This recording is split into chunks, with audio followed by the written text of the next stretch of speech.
what types of attacks can happen against your DHCP server. Have you ever heard of DHCP spoofing? DHCP spoofing is simply a device in the network that is pretending to be a DHCP server. Is that a big deal? Oh yeah, it's a really big deal.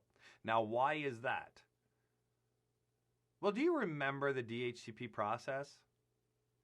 It's the DORA process. Discover, offer, request, acknowledgement. Those are the primary DHCP messages. So let's say this client sends out its DHCP discover message. It's a broadcast. So when it arrives at this switch, where does it go? It goes everywhere in the network that is not currently blocked by spanning tree protocol.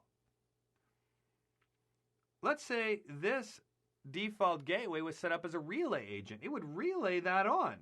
However, in our layer 2 network, that rogue DHCP server, the spoofed DHCP server, receives the discover message way before the trusted DHCP server in the organization even knows it's coming. As a result, this spoofed DHCP server responds back. And our client is now configured with the IP addressing information from that spoofed DHCP server. Now you might be saying, big deal. Okay, well, here's the big deal.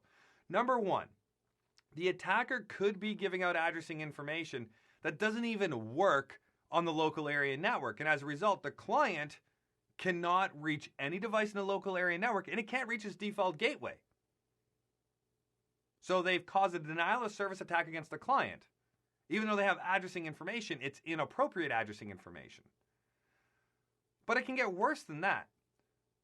It could get to the point where the client has connectivity to everything they need to connect to.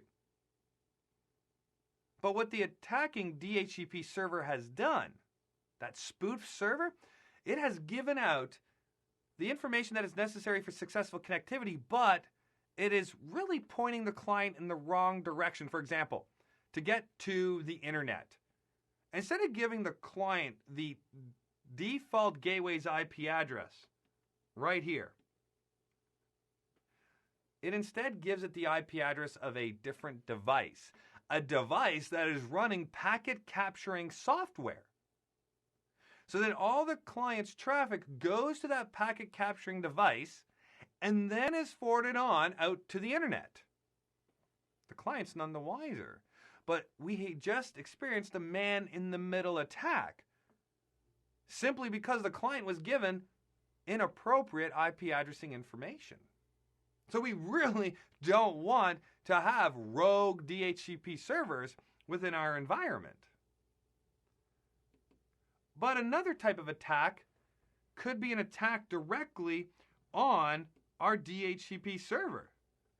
What if we send a whole bunch of discover messages to the DHCP server, all from that exact same client, trying to get as many IP addresses as possible given to us from the pool? So we're running software that will allow us just to send out these DHCP discover messages, get the IP addresses from the server, and exhaust the pool, causing a denial of service attack for those legitimate clients. Because now this client comes along and says, hey, I need an IP address.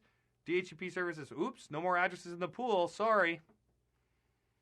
So the attacking device has accomplished its goal by preventing users from getting addresses in the network. So we really want to protect ourselves from these spoofing attacks. So that way there, we don't have our resources being exhausted by that attacking device, and we don't have a potential man-in-the-middle attack going on whereby our client's traffic is going to a device pretending to be the default gateway only to be forwarded on after it's captured.